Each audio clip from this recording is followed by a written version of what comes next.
स्वामी जी, आज का जो विषय है बहुत हमने सोच समझ कर उठाया है। मिट्टी, इस मिट्टी में बहुत गुण होते हैं और प्रयागराज की मिट्टी में तो आशीर्वाद है हमारे देव ऋषियों का।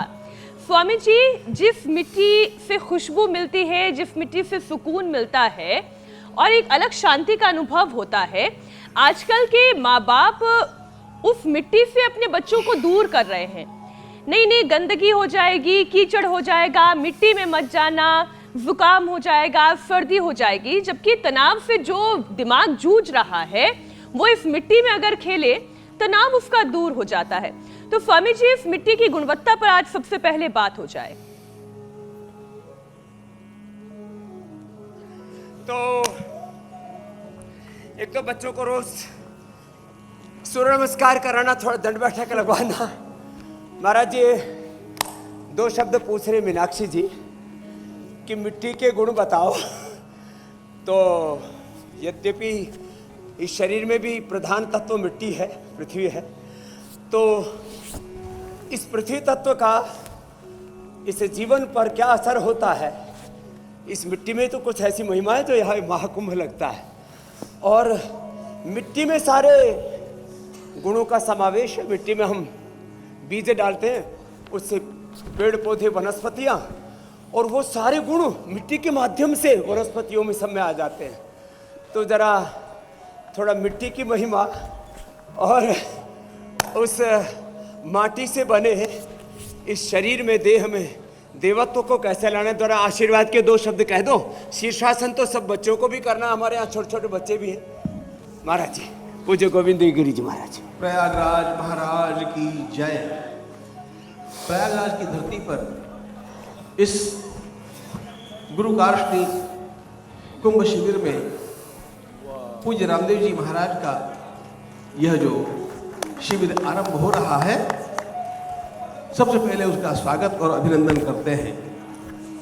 महाराज का स्वयं जीवन ही अपनी परंपरा को, अपने देश की संस्कृति को ऊंचे धरातल पर ले जाने के लिए वह ऐसा निरंतर प्रतीत होता है।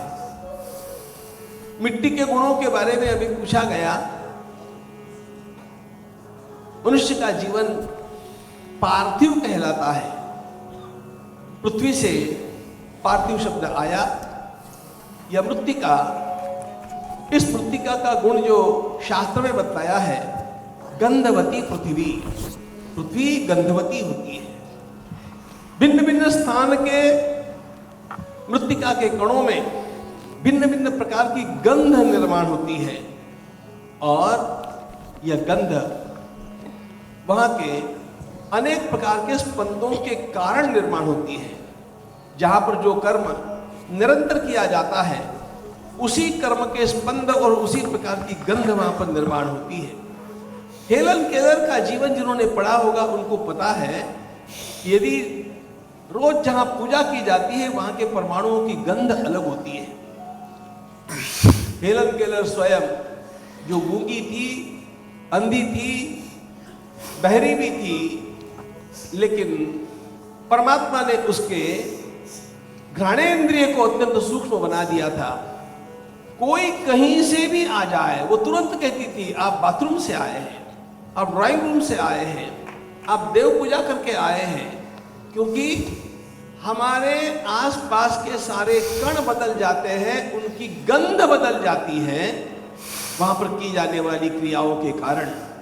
अरे ये प्रयाग की धरती, भगवती गंगा यमुना सरस्वती माता का निवास, अक्षय वट का निवास, और हजारों वर्षों से, अज्ञात काल से असंख्य साधु संत महात्मा, हमारे देश का हर महापुरुष यहां पर आकर के इस कुंभ में स्नान करके गया है।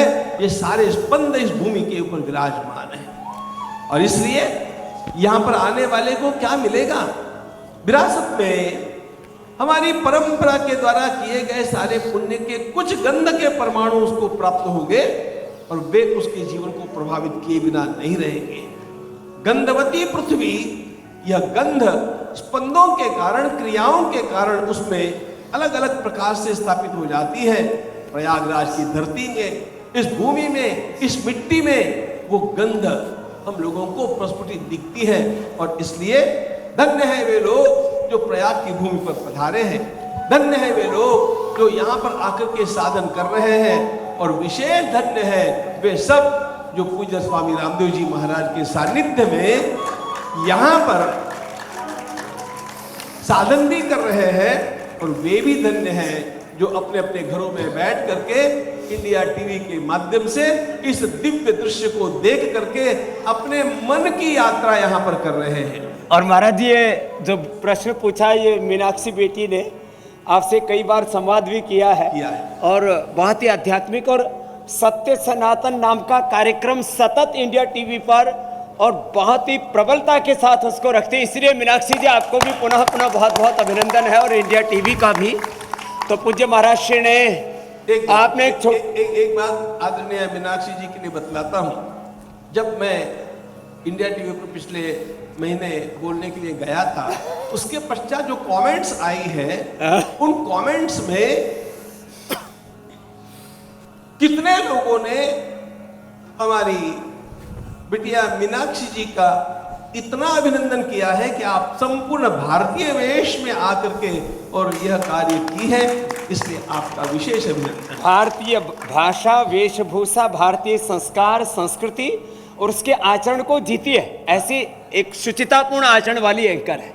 तो आपके सद्गुणों की प्रशंसा, आपको आशीर्वाद दिया पूज्य महाराज श्री ने। बहुत धन्यवाद मीनाक्षी स्वामी जी। गोविंद देव गिरी जी महाराज का भी, और स्वामी जी आपका भी, क्योंकि आपके सानिध्य में हम 5 वर्षों की इस यात्रा को, मैं कहूँगी अखंड यात्रा को हम पूरा कर रहे हैं। लगातार योग के साथ हमने देश और ही नहीं बल्कि विदेशियों को भी अपने साथ जोड़ लिया है।